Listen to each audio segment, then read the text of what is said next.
নমস্কাৰ বন্ধুসকল আজি আমি বিশ্বৰ এটা গুপ্ত সংস্থাৰ সম্পৰ্কে জানো আহক।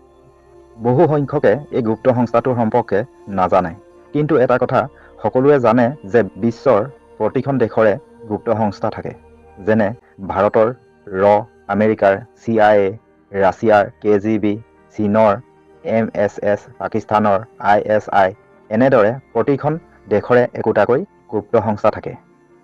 কিন্তু আজি মই এই ভিডিঅ'টোৰ জৰিয়তে সমগ্ৰ বিশ্বৰ এটা সিক্ৰেট সোসাইটি বা গুপ্ত সংস্থাৰ সম্পৰ্কে জনাব বিচাৰিছোঁ, যিটো সংস্থাৰ নাম হৈছে ইলুমিনাটি।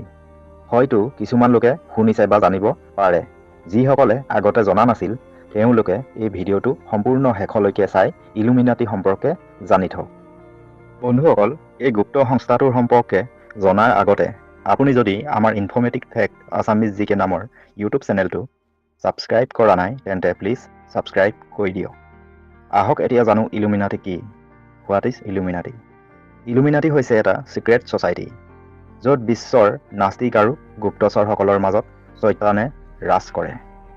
1 মে 1776 চনৰ প্ৰথম আদাম ৱাৰ্কশ্বপ নামৰ ব্যক্তিজনে পেৰিছৰ বেৰবাৰত এটা সিক্ৰেট সোসাইটিৰ মাজত এই ইলুমিনাটি সংস্থাটো গঠন কৰিছিল। ইহঁত হৈছে নাস্তিক। ইহঁতে সম্পূৰ্ণ ভগৱানৰ বিৰোধিতা কৰে। ইহঁতে কেৱল ভূত প্ৰেত প্ৰেতাত্মা আদিক বিশ্বাস কৰে। পৃথিৱীত যেনেদৰে মানুহৰ মাজত আস্তিক আৰু নাস্তিক আছে, ঠিক তেনেকৈয়ে পৃথিৱীত ভগৱান আৰু চৈতান দুইটাই আছে বুলি ইহঁতে ধাৰণা কৰে। গতিকে যিদৰে আমি ভগৱানক মানো বা বিশ্বাস কৰোঁ, ঠিক তেনেদৰে ইলুমিনাটি সদস্যসকলে চৈতানক বিশ্বাস কৰে। তেওঁলোকৰ মতে লুচিফাৰ নামৰ এজন চৈতান আছে আৰু তেওঁৱে ইলুমিনাটিসকলৰ বাবে সৰ্বশ্ৰেষ্ঠ সৰ্বশক্তিমান। তেওঁৱে সকলো দেখি আছে, তেওঁৱে বিশ্ব ব্ৰহ্মাণ্ডৰ সকলোবোৰ জানে, তেওঁৱে সকলোতকৈ বুদ্ধিমান, তেওঁৱে সৰ্বশক্তিমান। কেৱল ইমানেই নহয়, তেওঁলোকৰ মতে লুচিফাক যিয়েই মানে বা পূজে সেই ব্যক্তি এনেকুৱা জ্ঞানৰ প্ৰাপ্ত হৈ যাব যাৰ সহায়ত তেওঁ সম্পূৰ্ণ বিশ্বৰ ৰাজ কৰিব পাৰিব। এনেবোৰ কাৰণে বহু সংখ্যক লোক ইলুমিনাটিত যোগদান কৰিছিল বা কৰে। এই সিক্ৰেট সোসাইটিখন ইমানেই বহল হৈ গৈছিল, অৱশেষত চৰকাৰে তৎকালীনভাৱে বন্ধ কৰিব লগা হৈছিল। কিন্তু এই খবৰটো পাই ইলুমিনাটি সদস্যসকলে সেই ৰাতিৰ ভিতৰতে মিটিং পাতি তেওঁলোক একে ৰাতিৰ ভিতৰতে নাপাত্ৰং হৈ গ'ল বা হেৰাই গ'ল। কিন্তু আচৰিত কথাটো হ'ল যে তেওঁলোক সেই ৰাতিটোৰ ভিতৰতে ক'ত হেৰাই গ'ল, এই বিষয়ে কোনো সংভেদ পোৱা নগ'ল। তেতিয়াৰ পৰাই ইহঁতবোৰ সম্পূৰ্ণ গুপ্ত সংগঠন হৈ গ'ল আৰু তেতিয়াৰ পৰাই আজিলৈকে এচামৰ পিছত এচামকৈ আজিও ইলুমিনাটিৰ লগত জড়িত হৈ আছে বুলি জনা যায়। ইলুমিনাটিত যোগদান কৰা সদস্যসকলে কি কৰে জানেনে? পৃথিৱীত নিজৰ নাম, মান, সন্মান, ধন সম্পত্তি, টকা পইচাৰ বাবে নিজৰ আত্মাক চৈতানক বিক্ৰী কৰি দিয়ে, যাৰ বিনিময়ত সিহঁতক চৈতানে পৃথিৱীত যি বিচাৰে তাকেই পোৱাত সহায় কৰে। এইটো কেনেকৈ সম্ভৱ বুলি কিছুমানৰ মনত প্ৰশ্ন হ'ব পাৰে। ইয়াৰ কাৰণ হৈছে পেৰানৰ্মেল সোসাইটি সদস্যসকলে যেনেদৰে আত্মাৰ লগত সম্পৰ্ক কৰে, ঠিক তেনেদৰে এই ইলুমিনাটি সদস্যসকলে চৈতানৰ আত্মাৰ লগত সম্পৰ্ক কৰে। আৰু যিসকলে মৰা আগতে নিজক আগতেই বা নিজৰ আত্মা বিক্ৰী কৰি থয়, সেই আত্মাবোৰ নাস্তিকবোৰৰ সৈতে যোগাযোগ কৰাত ব্যৱহাৰ কৰে আৰু পৃথিৱীৰ গুপ্ত কামবোৰ কৰাত ব্যৱহাৰ কৰে। কথাবোৰ শুনিবলৈ বা বিশ্বাস কৰিবলৈ টান লাগিব পাৰে, যিহেতু আপুনি এইবোৰ লগত জড়িত নহয় বা দেখা নাই, কিন্তু এইবোৰ পৃথিৱীৰ ডাৰ্ক মেটাৰ। এই সিক্ৰেট সোসাইটিখনত পৃথিৱীৰ মুঠ 1% জনসংখ্যাৰ সদস্য হিচাপে জড়িত হৈ আছে বুলি ধাৰণা কৰা হয়। আৰু এই 1% যিসকল ইলুমিনাটিৰ লগত জড়িত হৈ আছে, সকলোখিনি মানুহ যথেষ্ট বিখ্যাত আৰু যথেষ্ট ধন সম্পত্তি, মান সন্মান, টকা পইচা থকা ধনী ব্যক্তিৰ লোক। এই সোসাইটিখনৰ চিম্বল বা লোগো হৈছে পিৰামিডৰ ভিতৰত এটা চকু থাকে বা ট্ৰাইংগলৰ মাজত এটা চকু থাকে। কোৱা হয় যে পৃথিৱীৰ সকলো ছ'চিয়েল মিডিয়া আৰু বেংক আদি এওঁলোকে নিয়ন্ত্ৰণ কৰিব পাৰে। আজিকালি সোসাইটিখনৰ এটা নিজা ৱেবছাইট আছে। এই ৱেবছাইটটো ইণ্টাৰনেটৰ ডাৰ্ক ৱেবৰ লগত জড়িত হৈ থাকে। আপোনালোকে যদি গুগলত চাৰ্চ কৰি চাই কিছু কথা পঢ়িবলৈ পাব, কিন্তু ইহঁতৰ গোপনীয় কথাবোৰ অপেন প্লেটফৰ্মত পঢ়িবলৈ নাপায়। বৰ্তমান এই সোসাইটিখন ভাৰততো যথেষ্ট সক্ৰিয় হৈ পৰিছে। ভাৰতৰ বহুকেইজন বিখ্যাত লোক ইলুমিনাটি সক্ৰিয় সদস্য হিচাপে আছে বুলি কিছুমান তথ্য পোৱা যায়। ইয়াৰে ভিতৰত এজন লোকৰ নাম বহু সংখ্যকে জানে আৰু তেওঁৰ ভংগীমাবোৰ আপোনালোকে প্ৰত্যক্ষ কৰিছে নিশ্চয়। সেইজন কোন জানেনে? নৱপ্ৰজন্মৰ প্ৰিয় গায়ক হনী সিং। ইলুমিনাটি সম্পৰ্কে হনী সিঙে আগবঢ়োৱা এটা ইণ্টাৰভিউ ডিছক্ৰিপশ্যনত দিছোঁ, চাব পাৰিব। তেওঁ প্ৰায়ে হাতেৰে দেখুওৱা চিম্বলটো বা লগটো কি জানেনে? দুইখন হাত লগ লগাই এটা ত্ৰিভুজৰ চিম্বল বা কেতিয়াবা আঙুলি দুটা লগ লগাই এটা চকুৰ চিম্বল দেখুৱায়, যিটোৱে ইলুমিনাটি চিম্বলক প্ৰমোট কৰে।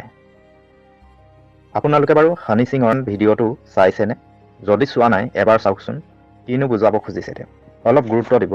তেওঁৰ হাতেৰে প্ৰায়ে ইলুমিনাটি ট্ৰাইংগল চিম্বলটো দেখুৱাই। এনেদৰে ভাৰতৰ বহু কেইজন চেলিব্ৰিটি ইলুমিনাটি চিক্ৰেট ছ'চাইটিৰ লগত জড়িত হৈ আছে, যাক সকলোৱে ধ্যান নিদিয়ে। এই ইলুমিনাটিত জড়িত প্ৰায় সংখ্যক ষ্টাৰ বা জনপ্ৰিয় চেলিব্ৰিটি লোকহে থাকে।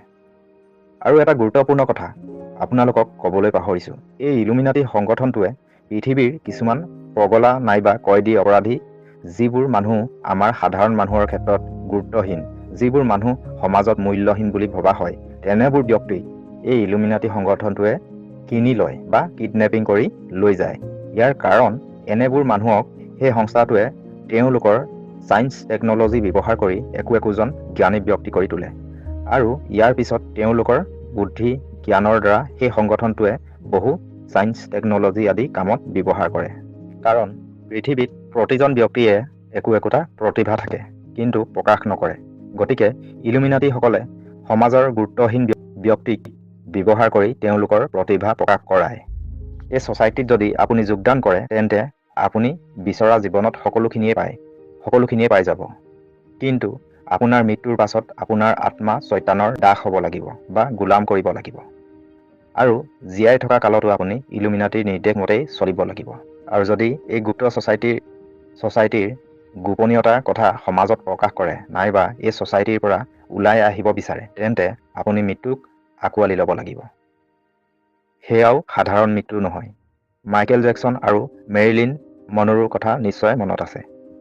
এই দুয়োগৰাকী বিখ্যাত চেলিব্ৰিটি ইলুমিনাটিৰ সদস্য আছিল। তেওঁলোকে আত্মহত্যা কৰিছিল নে আন কিবা কাৰণত মৃত্যু হৈছিল, এই কথা আজিও 100% নিশ্চিত হ'ব পৰা নাই।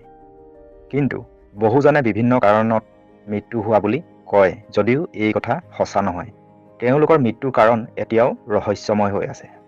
এওঁলোক দুয়োগৰাকীয়েতো জীৱনত বহু সাফল্য অৰ্জন কৰি লৈছিল আৰু পৃথিৱীৰ অধিক জনপ্ৰিয়তা অৰ্জন কৰিছিল আৰু বহু ধনী ব্যক্তি আছিল। যেতিয়া এওঁলোক পৃথিৱীৰ বিশ্ববিখ্যাত চেলিব্ৰিটি হৈ গ'ল, পাছত তেওঁলোকে ইলুমিনাটিসকলৰ কিছুমান ভিতৰি কথা আনক জানিব দিছিল আৰু ইলুমিনাটি সংগঠনৰ পৰা অলপ এৰি চলাৰ চেষ্টা কৰিছিল। তেতিয়াই ইলুমিনাটি ছ'চাইটিটোৱে এনেবোৰ কথা ভাল পোৱা নাছিল। হয়তো এনেবোৰ কাৰণে তেওঁলোকৰ ৰহস্যভাৱে মৃত্যু ঘটা বুলি জানিব পাৰি। শেষত আৰু এটা কথা জানি থওক যে ইলুমিনাটিৰ হাতত যদি মৃত্যু হয়, তেন্তে মৃত্যু হোৱা ব্যক্তিজনৰ কোনো ক্ৰাইম চিন দেখা নাযায়। লাগিলে যিমান ডাঙৰ ডাঙৰ ক্ৰিমিনেল ইনভেষ্টিগেশ্যন তদন্ত কৰিও কোনো ক্লু বা অনুসন্ধান উলিয়াব নোৱাৰে। যদি অনুসন্ধান উলিয়াব পাৰিলে হয়, তেন্তে চিক্ৰেট ছ'চাইটি শব্দটোৱেই নাথাকিলে হয় আৰু সেইবাবে ইলুমিনাটিক ৱৰ্ল্ড চিক্ৰেট ছ'চাইটি বুলি জনা যায়। ইলুমিনাটিৰ সম্পৰ্কে এই ভিডিঅ'টোৰ তথ্যখিনিয়ে যথেষ্ট নহয়। ইয়াৰ উপৰিও ইলুমিনাটি আৰু লুচিফাৰৰ সম্পৰ্কে জানিবলগীয়া বহুখিনি তথ্য আছে। যদি আপোনাৰ তথ্যখিনি জানি ভাল লাগিল আৰু অধিক জানিবলৈ আগ্ৰহী, তেন্তে কমেণ্ট কৰি জনাব। মই ইয়াৰ পৰৱৰ্তী ভিডিঅ'ত ইলুমিনাটি আৰু লুচিফাৰৰ সম্পৰ্কে বহলাই জনোৱাৰ চেষ্টা কৰিম। তথ্যখিনি জানি যদি ভাল লাগিল, আনে জানিবলৈও ভিডিঅ'টো শ্বেয়াৰ কৰি দিব। আৰু লগতে ইণ্টাৰনেটৰ ডাৰ্ক ৱেব কি আৰু ডিপ ৱেব কি তাৰ সম্পৰ্কে আগতে যদি মোৰ ভিডিঅ'সমূহ চোৱা নাছিল, তাৰ ভিডিঅ'সমূহ ডিছক্ৰিপশ্যনত দিয়া আছে, চাব পাৰিব। আৰু এনেবোৰ বিশ্ব ব্ৰহ্মাণ্ডৰ বিভিন্ন তথ্য জানি থাকিবলৈ আমাৰ ইনফৰ্মেটিভ ফেক্ট আছামিজ জিকে নামৰ ইউটিউব চেনেলটো ছাবস্ক্ৰাইব কৰি দিব। আৰু যদি আপুনি ভিডিঅ'টো ফেচবুকত চাই আছে, তেন্তে আমাৰ ফেচবুক পেজটো ফ'ল' কৰি দিব।